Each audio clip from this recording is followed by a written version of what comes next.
You're listening to People, Places, Planet, the official podcast of the Environmental Law Institute, a nonpartisan, nonprofit research and education institute making law work for people, places, and the planet.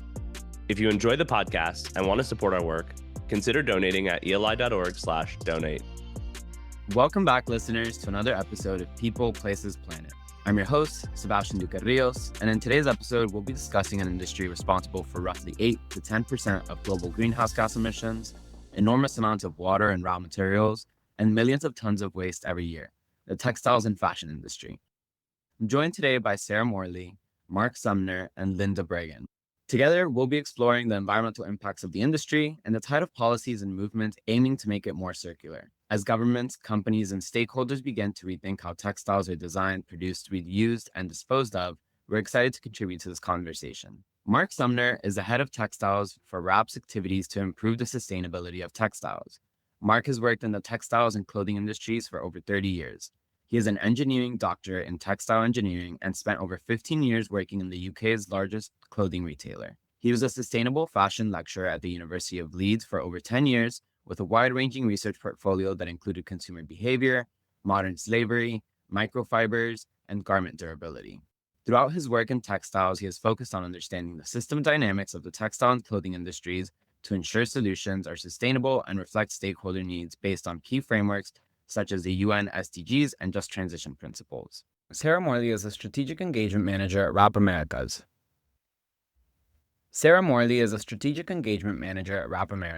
In her role, Sarah drives the acceleration of the circular economy by connecting the private sector to opportunities for system transformation within textiles, food waste, and packaging.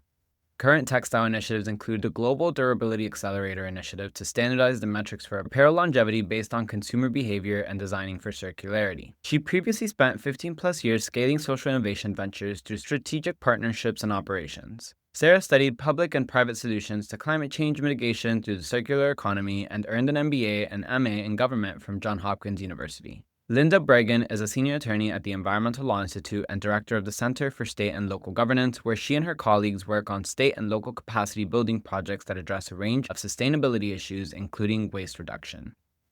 Welcome, Sarah, Mark, and Linda. It's great to have you today. It's great to be here. Thanks for having us. Great to be with you all. Fantastic. And to ground our listeners in the problem at hand, can we maybe start by discussing the scale of the environmental and public health impacts of the textiles and fashion industry? Yeah, so the fashion industry has pretty large environmental impact.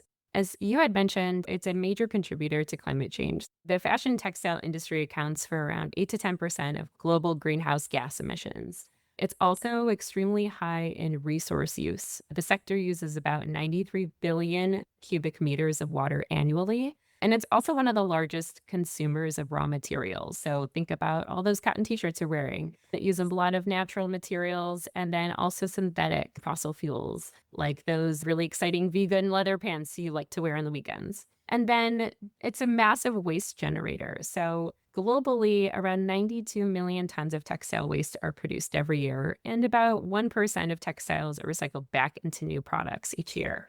So right now, we're working with a take-make waste system instead of a circular system. Well, Sarah, thank you. I'm wearing one of those t-shirts right now, and it occurs to me that it may be helpful to listeners if y'all could walk us through the life cycle of a typical garment. At what point do the largest environmental impacts occur, for example, and where are some possible intervention points? That's a great question. And I think to really understand the impact of the whole of the textile industry, we need to look at the granularity around each individual product and understand a bit more about where they come from, how they're used, and where they end up. That way, we can then start mapping what we call the sort of hotspots of impact. So let's stick with a cotton t-shirt. Clearly, the starting point for a cotton t-shirt is going to be the cotton. Biggest producers of cotton in the world, the US, China, India, and that cotton is normally grown in quite an intensive farming system. Cotton uses a lot of water, a lot of pesticides, a lot of fertilizers. Already, just at that cotton growing stage, the fact that we're using fertilizers, big carbon footprint associated with fertilizer production. So even though it's a natural fiber, we can already identify a big hotspot in terms of carbon associated with the fertilizers. That cotton is grown, normally takes somewhere between 6 to 9 months to get the cotton to maturity. It then gets picked, Sometimes it's picked automatically using very large harvesters, but in the vast majority of the world, developing nations, it's hand-picked. Cotton is picked, it's taken through the ginning process, we extract the fiber from the seed, we then take the fiber off to be spun into a yarn. That yarn is then, with a t-shirt, knitted into a fabric. That fabric is then treated to clean it, to get it ready for dyeing. We then have the dyeing process to apply the color. Then that fabric, normally in a roll that weighs about 20 or 30 kilos, is then shipped across to the garment making factory. Fabric's cut, sewn back together, creates your t-shirt. Now that t-shirt is sitting in a factory somewhere, normally in developing nations. It needs to get moved to the consumption market, which is normally the global north. So there's quite a lot of shipping that's going to be associated with moving those textiles around. We then, as a consumer, wear the garment for 4 or 5 times before we finish with it. Some of us might be wearing a t-shirt for hundreds of times. I'm in the latter group of people that wear t-shirts for a very long time. My other half finds it slightly embarrassing when I do that because I don't look particularly sophisticated in my t-shirt that's full of holes. When we get to the end of life of our clothing, when we decide we no longer want to use it, it gets disposed of. Now, some people are really responsible in terms of what they do with their t-shirts. They'll donate it to charity. They might donate it to someone else in the family. Others might end up throwing that t-shirt into the bin, which often results in that product either going into landfill or incineration. Now, that life cycle is global. It has a very wide range of impacts, not just environmental impacts, but social impacts as well. And the hotspots tend to be, from an environmental point of view, growing the cotton, applying the color in the dyeing stage, and surprisingly, the use phase. Us as the consumer, we have a significant impact on carbon and water impacts associated with that garment. And then ultimately a hotspot around how we dispose of that product, particularly if it goes into landfill. I just want to say that is so interesting. And I definitely want to join your camp of wearing my t-shirt 100 times, at least. Yeah, I think I'm also in the same camp as you, Mark. And if you ask my mom, she'd also say that I'm in the third camp of buying a t-shirt off a peer-to-peer platform that's already been worn 50 times and then wearing it another 100 times, right? And that kind of brings me to a trend that a lot of people have heard about and that gets brought into the conversation a lot when people are discussing fashion, which is fast fashion. And fast fashion is in many ways the complete opposite of going to a peer-to-peer platform and putting on a t-shirt that's already been worn 50 times, but rather the term fast fashion is typically used to refer to inexpensive clothing that's been produced rapidly by mass market retailers in response to the latest trends. And by many is seen as a major contributor to this textile waste problem. Can you tell us a little bit more about what is fast fashion, why has it emerged as such a significant part of the fashion industry, and how has it changed the economics and culture around clothing consumption? Let's start with the idea of defining what fast fashion is and when it actually started. There is an argument to suggest that fast fashion started in 1769. That seems like a very random date. But actually, that's the start of the Industrial Revolution in the UK.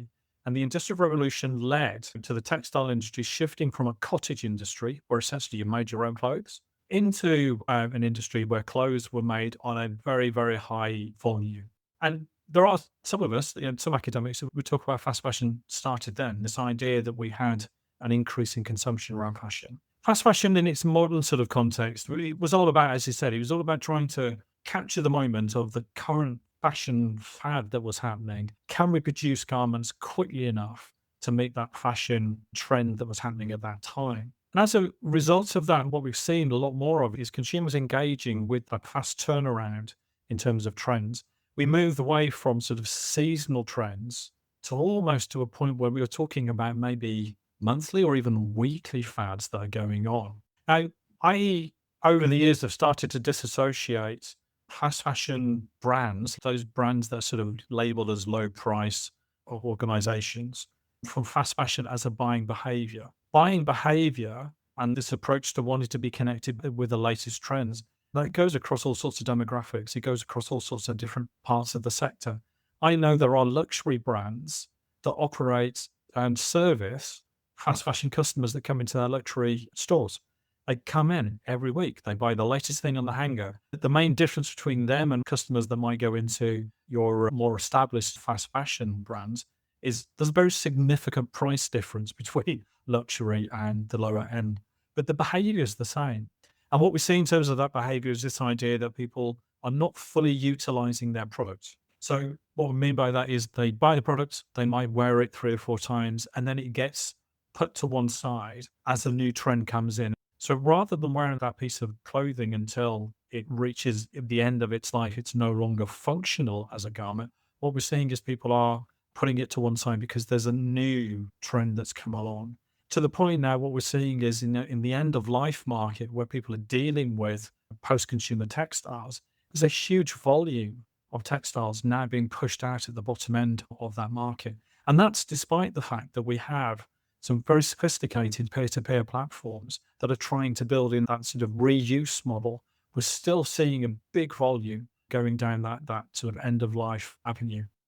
Mark, that's a really valuable reframe, shifting the definition of fast fashion away from a brand specific phenomenon and toward the deeper historical roots of production, and also thinking about it as a consumer behavior rather than simply a category of retailer. It really opens up a much more nuanced conversation about how we got here. And on the other side of that equation, we often hear the term circular economy offered as a kind of solution or antidote to the fast fashion model. So for the fashion and textiles industry, what does a circular economy actually look like in practice? Yeah, so the circular economy really replaces the traditional linear model where you purchase something, you use it a few times, and then you send it into the trash. The circular economy is designed to keep things in use at their highest and best use for as long as possible. It's designing things to be reused, repaired, remade, or then recycled at the end of their life. So when you think about that in terms of like fashion and textiles, I like to look at for any zero waste people out there, you look at the zero waste pyramid, and the top of that model is actually redesign. I think we're probably all familiar with reduce, reuse, recycle. And redesign is at the top because up to 80% of a product's environmental impact is determined at the design stage. So that's a critical opportunity for change. If you can design clothes with their entire life cycle in mind, you can make a really large impact. And RAP has a circular design training program where we really think about the 4 pillars of circular design, and that is reducing material impacts. So thinking about choosing low impact materials that are durable, recyclable, and use potentially recycled content. Another pillar would be optimizing resources. So using lower impact processes, obviously minimizing material waste, and then thinking about remaking something. So we know that there's a really popular handbag company that they'll take back their bags and they'll use components from their bags like the straps and repurpose those leather pieces into new purses. Another pillar of designing for recyclability is designing for longevity. So at RAP, we talk a lot about durability. We've been studying it for 10 years, and designing for longevity is like a really key component of this because if you can design something for durability and even versatility, you can keep that product in use for longer and possibly have multiple owners of that product. And then that potentially offsets the purchase of new products. And it has a second chance at life in a secondary market. And then the 4th pillar is really designing for recovery. Recovery means like recyclability. So if we're talking about textiles, is it fiber to fiber recycling? Is it downcycling? Or are we talking about disassembly? So there's a lot of opportunity in the circular economy for fashion. Thanks, Sarah. Again, really interesting. As we move now to talking more specifically about how RAP is working to foster a more circular, sustainable sector, I'm curious, big picture, where you see most progress right now and where there are the most opportunities in the pillars you just outlined. Yeah, really good question. I mean, and big picture is what we're all about. Right? What we're trying to do is to maximize the impact that we have for the industry to minimize those environmental impacts. So the material choices, without a shadow of a doubt, have a really significant impact, both in terms of the environmental impact of production or in terms of their cultivation. So thinking about natural fibers versus man-made fibers, but also material choices when we're talking about circularity are really important in terms of thinking what happens at the end of life for those products. So when they go all the way through that life cycle, at the end of the life of those textiles, have we chosen the right materials that actually align and match with the current or potentially future recycling and reuse technologies that are out there? So that material choice is really critical. The design of products is also really important. And what we're seeing there is a real evolution of people's thinking. Again, thinking about how I design a product and also thinking about who designs the product. Because when we look at that very long life cycle through the complex manufacturing processes, it's not the designer sitting in an office in New York or in London that is determining the impact of that product. It is going to be people within that supply chain who are making individual choices at a granular level about what they do in their factory and what they do with those materials that have a very significant impact. So understanding the fact that design is not just about a designer, it's about the whole of that supply chain. Once we get our head around that, it then allows us to start thinking about, well, how do we influence? How do we provide knowledge and expertise for that whole supply chain to make the right choices? And within that design process, as Sarah mentioned, designing for longevity and designing for recovery are really important in terms of what we're focusing on. And then we can start thinking about business models. Now, many people will talk about circular business models, and we can talk about the very successful peer-to-peer platforms that are existing at the moment. We can also be thinking about successful business models that might be associated with charity organizations. So here in the UK, we have a number of really strong charities that make really good use of reuse opportunities for textiles. One of the things that we don't talk an awful lot about in terms of business models, though, or maybe a sort of a switch in terms of people's approach to business, is collaboration. So what we do at WRAP is we work as a convener. We don't believe that a single business can resolve all of the issues for the textile industry. What we focus on is the fact that in collaboration, by creating a pre-competitive space, we can get businesses working with each other when normally they are competing for consumers. We can get them to work together, and by working together, we can drive a much deeper, more impactful approach to solutions for the industry.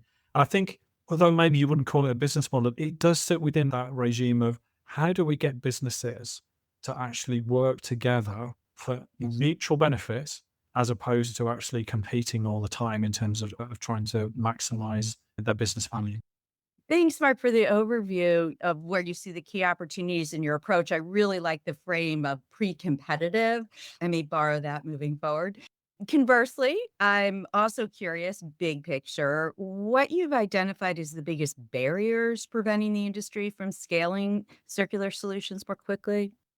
Yeah, I think there's one really big area for me that I like to focus on, which is understanding innovation. How do we construct innovation? How do we build innovation to make sure that it's adopted as deeply and as widely as possible? And understanding innovation and adoption gets you to start thinking about system dynamics, which is another area that we focus on. And that gets us thinking about the textile system. Now, the textile system is truly global, and it's been operating essentially in the same way for the past 300, 400 years. And what we've got is this system which is enormously complicated, very opaque, made up of lots of different components within that system, from manufacturing and producing materials through to actually creating the product, but also thinking about the retail model and also thinking about what happens at end of life. And I think one of the really big challenges for innovators and those that want to drive circular solutions is often there is a focus on, I've got a new technology, I've got a new way of working, and I want this massive global trillion-dollar business that is called textiles to change to fit my innovation. And frankly, what we've seen is many of these innovations just fail because they just can't connect with the system. So for me, scaling circular solutions and scaling any innovation within the world of textiles is it needs those innovators to be thinking about how do I make sure that that innovation can be adopted and can fit in to this existing system. I'm not saying that that system never changes. What we should be doing, though, is thinking about how these innovations to come in and we get this incremental shift and change to allow that system to start doing things in a more environmentally and more socially aware way.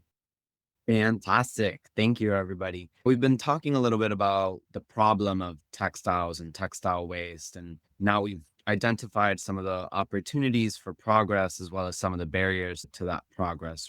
And I know you both have already hinted at some of the amazing work that WRAP is doing in this space. And so to start us off, Mark and Sarah, do you want to tell us a little bit more about WRAP and some of the initiatives it has going on with respect to textiles? Yeah, happy to. So WRAP really focuses on 5 key areas of circular textiles. So first, obviously, we have a big focus on circular design because that's a huge mobilizer of the circular economy. So we'll work directly with businesses one-to-one and help them create products that can last longer and really be designed for circularity. We also promote new business models like resale and repair, anything that keeps products in use for longer. So we'll take a look at their business models and offer them opportunities to either improve their businesses or validate their environmental benefits. We work with businesses on closing the loop on materials, and we work with governments on recycling systems and increasing the use of recycled fibers. And then a big component of the work that WRAP does is focused on consumer behavior change. So it's really important to make sure that consumers and residents are part of the process that we are designing because they're a big piece of the puzzle. So designing interventions that not only encourage people making better decisions, but also just help them accidentally make good decisions, right? It's really hard to ask people to just make the right decision every day, but if you can make systems that lean into human behavior a little bit easier and a little bit better, then the systems that we spend so much time and money designing will work more efficiently. And then also WRAP works on policy development and measurement. So we work with governments and businesses and giving them the tools and the data they need to track impact and then also accelerate change. I think if I can just add into what Sarah talked about there, specifically around consumers, I mean, it's a real area of interest for us, particularly recognizing that clothing is about self-esteem, about self-identity. It's about how we communicate with other human beings. I heard someone once describe it as the most powerful non-verbal communication device that we use. Now, if we're thinking about our status, it's demonstrated through our clothing, our connection with other groups is demonstrated through our clothing. When we then start thinking about that as the core of fashion, if when we're redesigning the new system, if when we're creating this new way of looking at how do we make the textile industry more sustainable, whether that's from an environmental or social point of view, if we don't build in that complexity into that solution set, what we're going to end up with is what I did about 25 years ago. I created, in a previous role, I created a yoga set that was the most sustainable cotton yoga set you can imagine. It was so crisp, so dry, so stiff, it could stand up by itself. I was very proud of this bit of work because it didn't sell at all. And all we did was we just created a waste of resources. So the consumer piece, it's hugely important for us in terms of understanding those solution sets, but recognizing how complex it is. And generally what we get from a lot of the data on consumer behavior is our intention is always to be good fashion customers. Our behavior gets layered in with lots of individual, social, and cultural factors that mean we shift from being that good green consumer to being a good fashion consumer, which is not quite the same thing. I find this whole area of behavior change fascinating. It's often counterintuitive, is what I'm finding in certain areas that I work in. So I'd love to hear from you if you've identified some of those areas. And particularly, for example, telling people that everyone's doing this turns out to be pretty effective. And I'm sort of seeing that in Sebastian's generation, right? They're all starting to say, I'm not going to buy brand new and I'm not going to buy fast fashion. And the reason I'm really interested in this is I work on state and local policy issues and programs. So I'm interested in how policies can leverage what we know about behavior. It's a really challenging area because behavior is so complicated, and sustainable behavior. Lots of academics now telling us that the normal demographics that we would apply to segment populations doesn't really apply to sustainable behavior. Being educated or being aware of sustainability doesn't necessarily mean that translates through to sustainable behavior. It is really complicated, but it's so important that you're thinking about it and we're trying to unpack it more. Because as I said, what seems intuitive, particularly to people who are drawn to working on these issues, is not necessarily true for the larger population. So I'm really glad to see that you're working on this. What's really interesting in this is context is critical in all of these things. I'm sure if you were to look in your wardrobe or think about when you go shopping, there'll be moments when you go, my shopping behavior feels like it's really green. I'm focusing on the environmental stuff. And then there'll be moments where you're shopping maybe for an event where you want to look fantastic. You want to do that red carpet thing and just blow everyone away. All of a sudden, the environmental aspect of this, it goes out the window. So we see that within one individual, it's the purchase that almost drives the behavior. So from a policy perspective, we have to fold that into the solution set. But one of the things that we are really clear about, and we've talked about consumers a lot here, is that business also has equal airplay in this. The easiest and almost the laziest solution for fashion is to say, just stop buying stuff. Just don't buy any more stuff. Now, that doesn't work for business, and we need to find a way of transitioning to something that's more circular with business. But it also doesn't work for individuals. So as an individual, the thing that makes us humans is the idea that we like new, shiny things. You know that moment where you go, I don't like buying clothes, by the way. So I'm working on business altogether.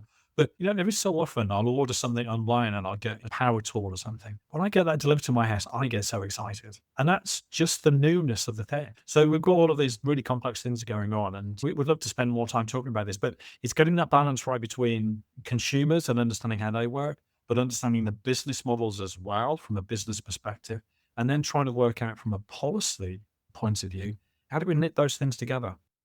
I was at a wedding recently, and when you work in this industry, people love to ask you a lot of questions. And someone came up to me and they said, I wish I could shop for sustainable clothes for my kids, but everything is so expensive, so I just can't. And I said, well, have you thought about shopping pre-loved or secondhand clothes? And the thought hadn't even crossed her mind. So when we talk about behavior change, sometimes there's opportunities that people don't even consider. And RAP did 2 recent studies that are really interesting. And one of them is we put people in front of computers who had never shopped for pre-love before. And we gave them, I think, 6 websites to look at for pre-love shopping and a couple of tasks. And they had to shop, and we tracked their eye movement and their shopping behavior and asked them a number of questions. And really it was to identify, what are the gateway items that they could shop for, so that we could lower the barrier to entry for new shoppers of pre-loved clothing. And we found a few interesting insights. And that was that if you want to change people's behavior, if you've never shopped for pre-loved before, they are concerned about cleanliness and shopper integrity. So if it's a peer-to-peer shopping site, they're really concerned about obviously cleanliness and then authenticity of the brand. And if it's a product that's touched the skin. So some opportunities for changing that behavior and getting more people to shop pre-loved is to sell branded outerwear because it doesn't get as much use. And it's probably a brand that they recognize, and then it doesn't have to fit perfectly. Like you think about a ski jacket, it's only a few sizes and it doesn't have to fit perfectly like a pair of jeans. Kids clothing is another one. People are more willing to purchase kid clothes that are pre-loved because they're going to grow out of them really fast and they get pretty good utilization out of them. And it's good value for money. And then another one is special occasion wear. So that was a really interesting study that we just did recently. And then another one was we watched people clean out their closet to understand why they were getting rid of clothes and how long they actually had clothes in their closet, and really understood the intention action gap from, did they intend to sell their clothes in a peer-to-peer site? Did they intend to send them to a charity shop? Or do they intend to toss them in the trash? And of course, everybody really intended to sell them in a peer-to-peer site, and they had really high expectations for the clothes in their closet.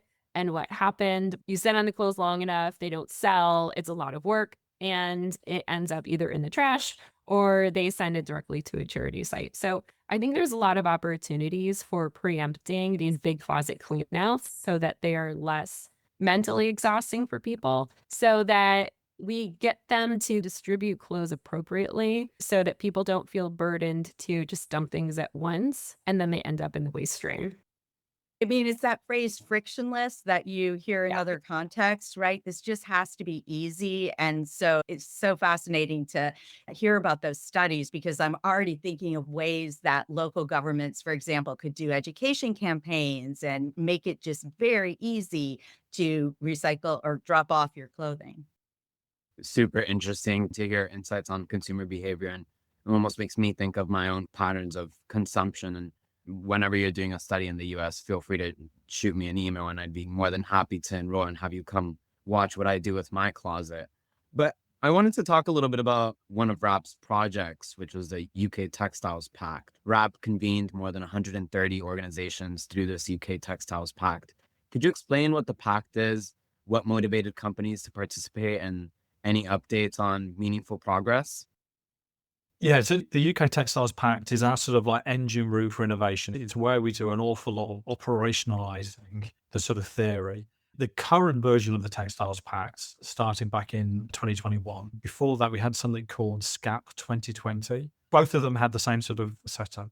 It's a voluntary initiative where organizations are invited to come and join in a pre-competitive space. So the idea is that we're learning and sharing ideas on how we resolve some of the big challenges out there. For the Textiles Pact, we have a set of 2030 targets, really simple ones.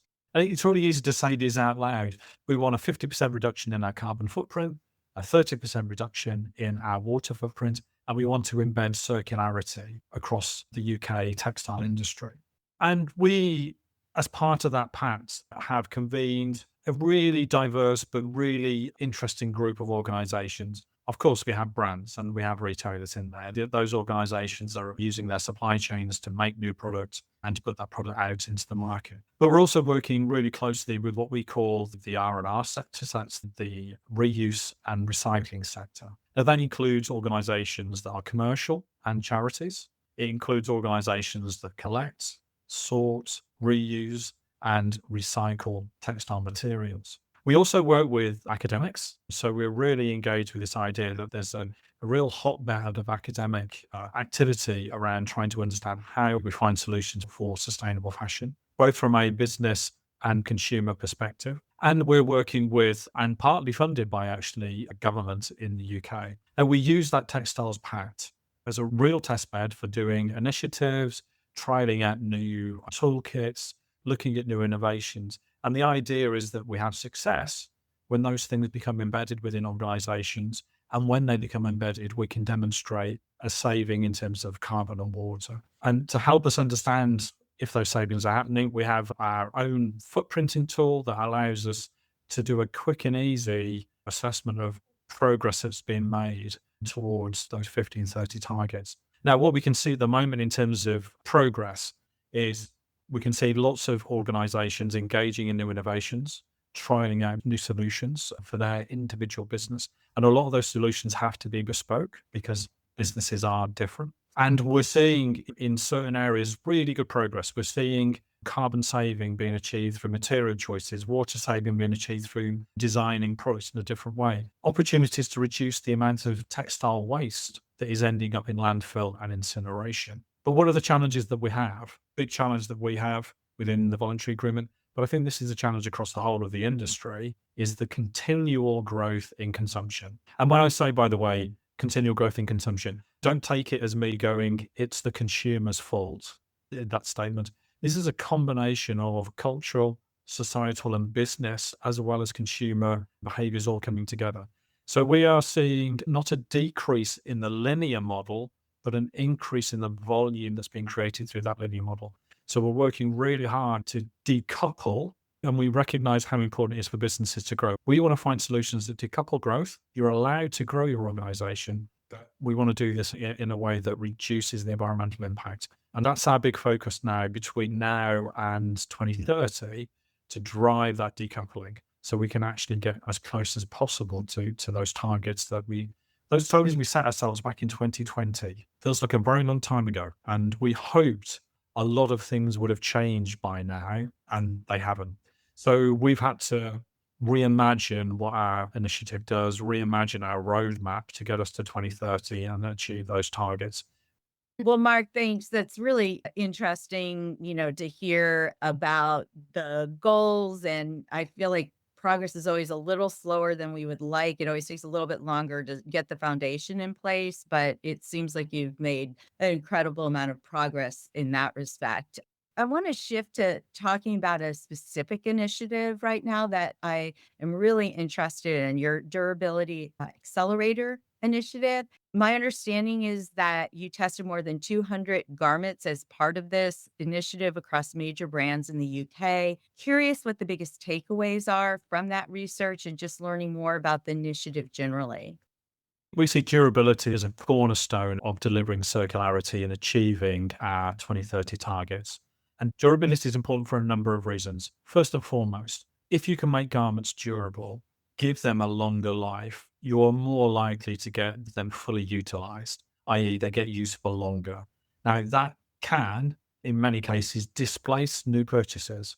So it means actually what we're doing is we're applying a bit of a throttle to the linear model. So that's an important standalone picture for durability. But what also comes with that is we understand that people's disposal behaviors vary depending on who they are and context. So some people will have a garment that is absolutely fully functional. It does everything that they need it to do. But for whatever reason, and this is non-judgmental, by the way, they decide they're going to divest of that product. Now, if you divest of a product that is durable, it has the opportunity to have a second, third, or even fourth life with someone else. So what we're then doing is extending the life of the product, but with different individuals. And at each of those new stages of life, what we're hoping is we'll see a displacement in overall consumption of new products. So durability from an environmental point of view provides enormous opportunities to reduce some of those impacts that we're seeing across the sector. But importantly, what we have talked about is this idea that consumer behavior and citizens and how they view their fashion is important as well. If we don't have a solution set that takes that into account, then we're unlikely to get that innovation to really land. We've been doing a lot of work over the years to understand what durability means for citizens. And what's really interesting, particularly now in the sort of what we're calling this cost of living crisis that I think is happening to quite a lot of communities, is a value for money proposition. The idea that consumers want to have good, fashionable clothes that they know are going to be longer lasting. It gives them that sense of security. So from a citizen point of view, that's what they're asking for. And those brands, those retailers that can provide that and actually demonstrate that their product is durable are going to make a far stronger connection with those consumers. So there's a business angle to this as well, that if you can deliver durable products, you're going to grow your market share. You're going to have a better connection with your customers. And by the way, although I'd mentioned that value for money, that cost of living issue, this durability sort of need from consumers has existed for a long time, but it's just in sharper focus now. So in terms of the work that we did on the durability accelerator, is really understanding what causes someone to dispose of a product physically. What is it about that product that causes them to throw it away? And it varies from product to product texture. So with denim jeans, people want their denim to fade, but they don't like their denim to wear out and go into holes. T-shirts, people like their T-shirts to have a bit of a sort of worn-in sort of look, but they don't like it when they really fade badly. And when we're talking about things like knitwear and sort of wool-based products, when they tend to pill and you have those bubbles on the surface of the fabric, people don't like that. So what we've been able to do is create a methodology to measure the durability of products. And by the way, while we're doing this, in Europe, for example, they're building policy around durability. And we're merging those two things together. So we're making sure that there's a policy angle to what we're doing, as well as making sure that we've got that really secure business model for that durability approach. So what we're doing with our knowledge and expertise is we're now connecting with a wide range of brands to say, to do this well, to drive the acceptance of durability across the sector, we need to do that in collaboration with organizations. We need to do that in a pre-competitive space. So what we're now working with is a group of what I'm going to call innovative brands that are willing to take that risk to look at how they can improve the durability of that product. Now, what's really interesting about the work that we've been doing so far is we've dispelled some myths. So one of those myths is this idea of poorer quality products can be identified by price point. What we've actually seen in terms of all of the testing work that we've done is there is no correlation between the durability of a product and its price, its retail price. Now, what does no correlation mean?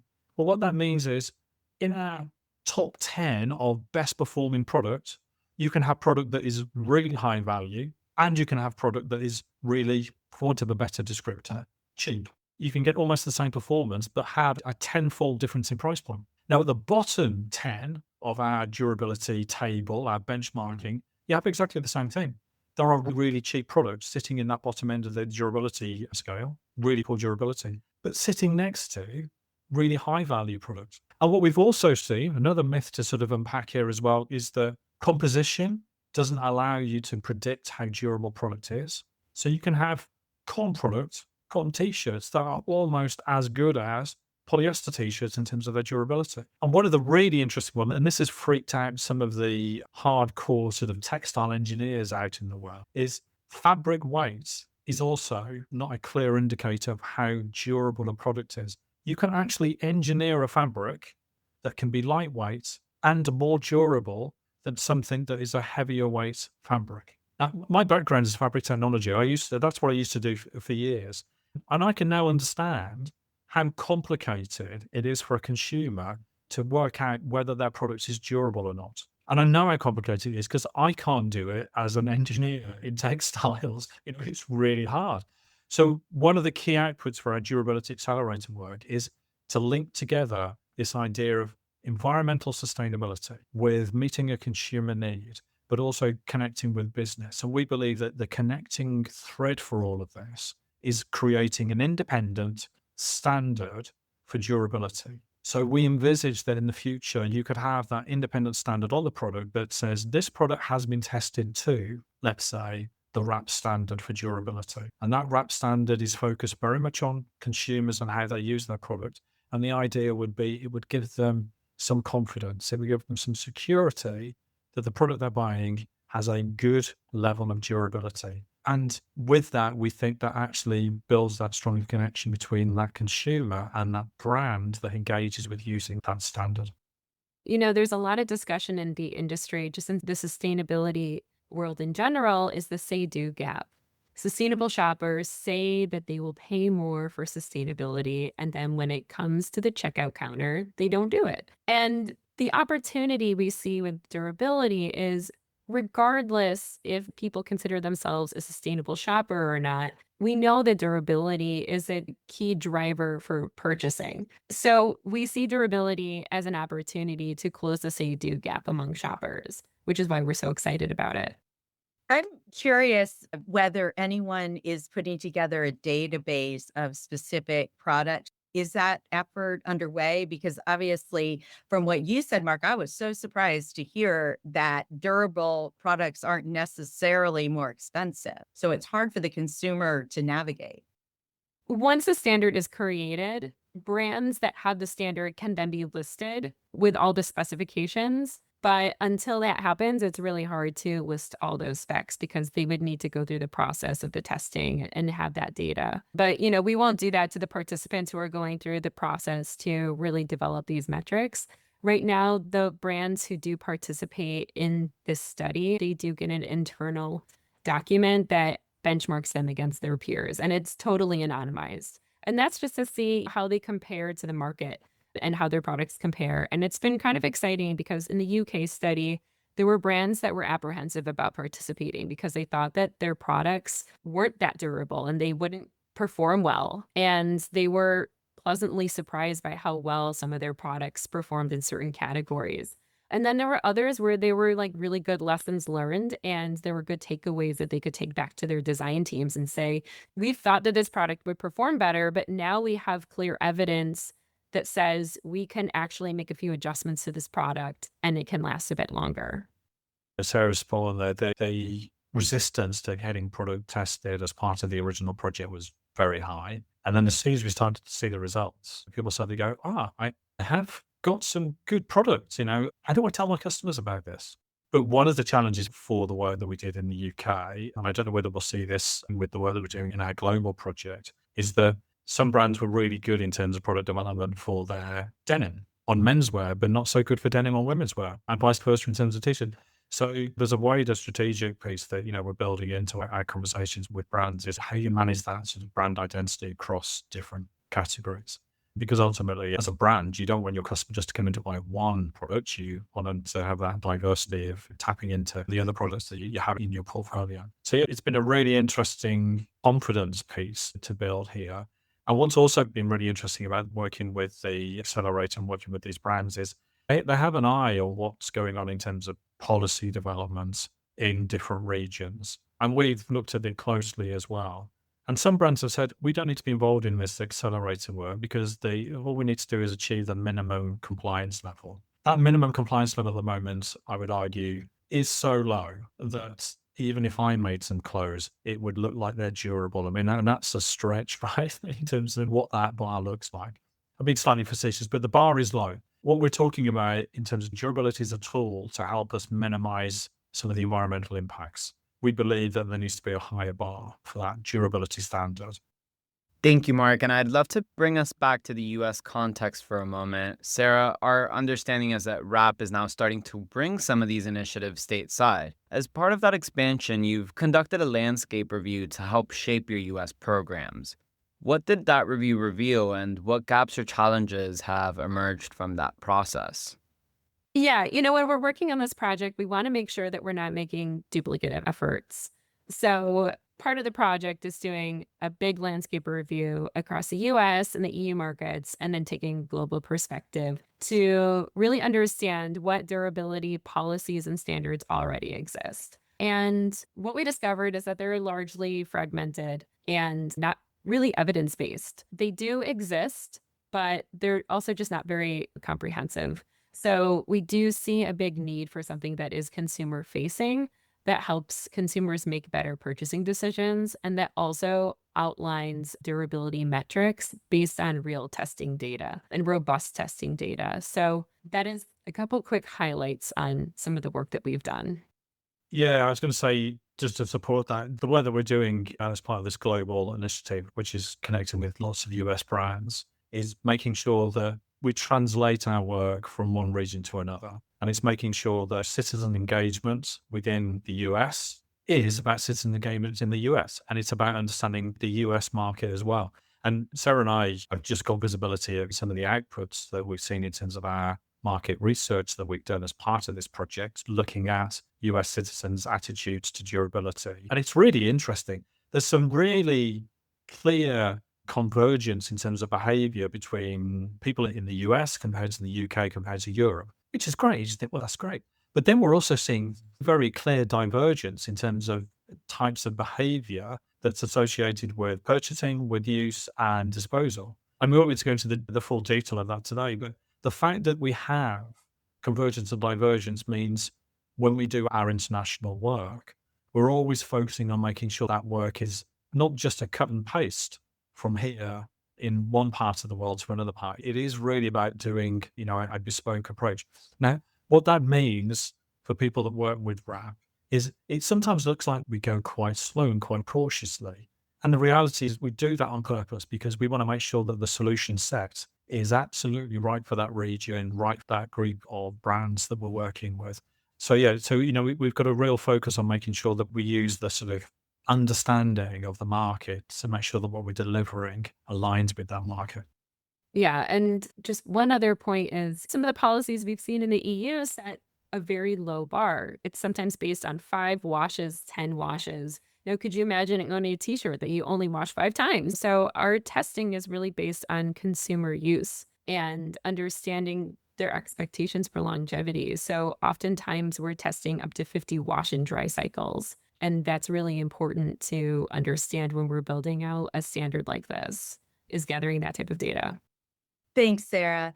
So, actually, this is a great transition to discussing a little bit more about the role of state and local governments in the United States in addressing textile waste, which is an area, as I mentioned, that ELI is particularly interested in exploring. As you know, cities are on the front lines of managing municipal solid waste, and textile waste now makes up about 6% on average of the waste stream. And of course, states are also playing a role in developing statewide goals and management plans. So I'd really appreciate hearing from you all about where you see the greatest opportunities for cities and states to divert textile waste, whether that's through their waste management services or their programs or policies or other means.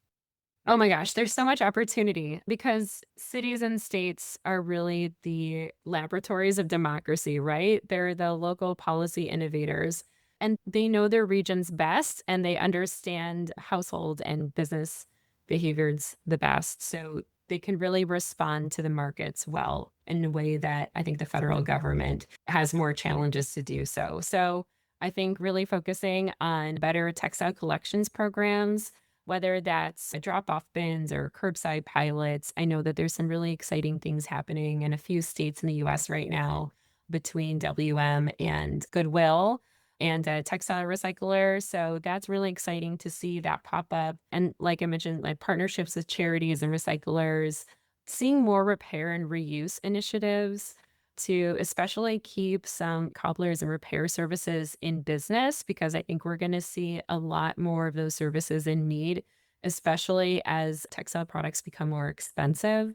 People are going to be leaning into repair more frequently. So I think there's opportunity to support their services or even hosting repair sessions in your communities, like learn how to repair your clothes. And then public education campaigns.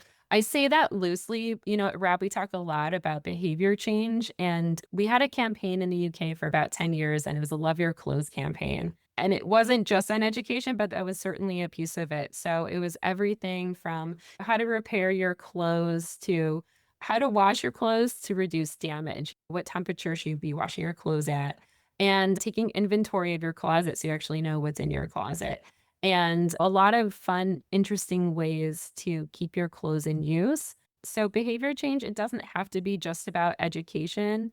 There's a lot of different ways to navigate that. But I think that's something that really comes up in conversations when I talk to municipalities is there are certain states that are really struggling with textile waste. I think it's Massachusetts that has a ban on textile waste in their municipal waste stream. And so that puts a lot of pressure on the state to communicate to residences on how to keep that. Like, where does it go then? You have to create systems for textiles to end up somewhere. So I think there's a lot of opportunity for behavior change interventions.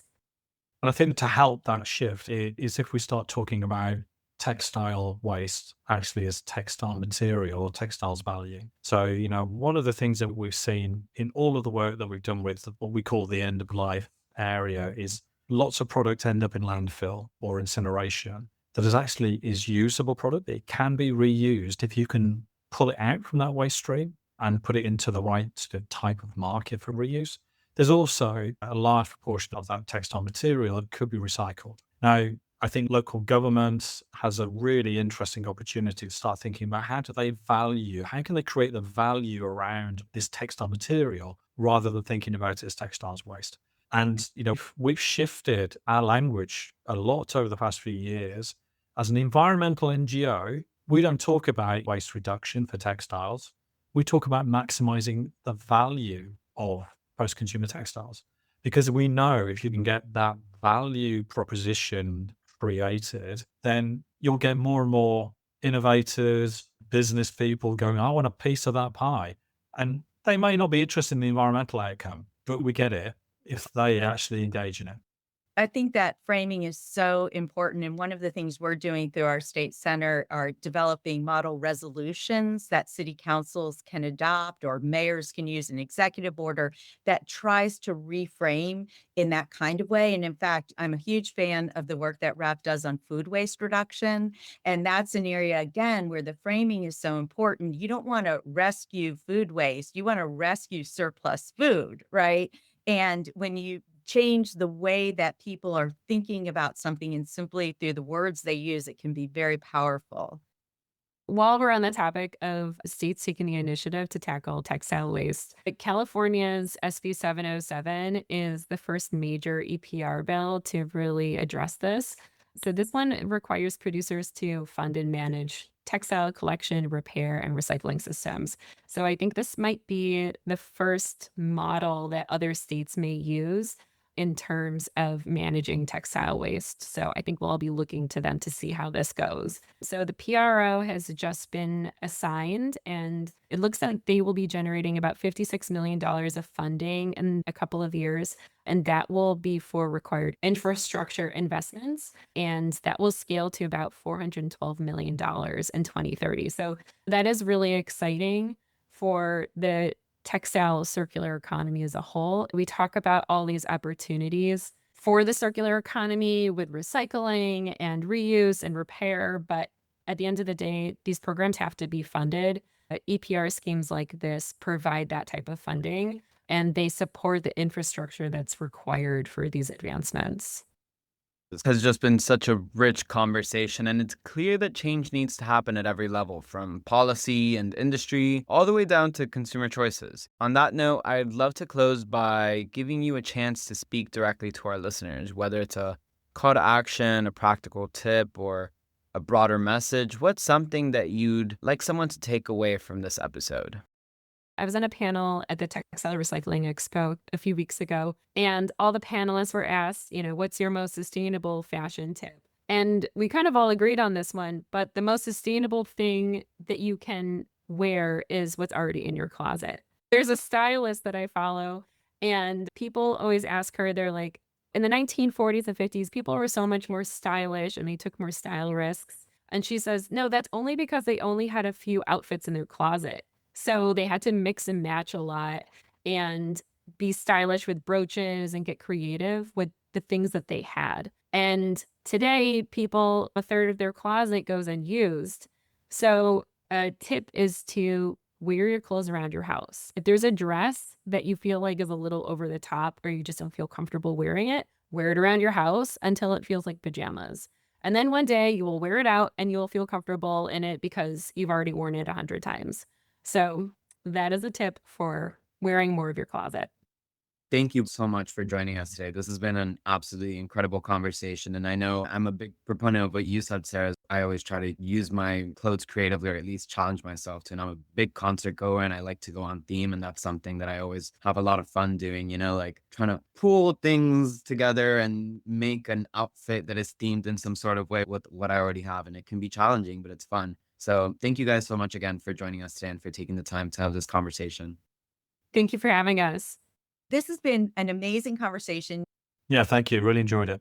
A big thanks again to Sarah, Mark, and Linda for such a thoughtful and wide-ranging conversation, and to you, our listener, for sticking around for the whole episode. If you want to explore RAP's work on circular textiles, sustainable design, and consumer behavior change further, head to their website in the show notes. There's a wealth of resources there, whether you're a policymaker, an industry professional, or just someone who's rethinking what's in their closet. If today's episode resonated with you, please share it with a colleague or anyone working at the intersection of sustainability and industry. And if you haven't already, subscribe to People, Places, Planet wherever you get your podcasts so you never miss an episode.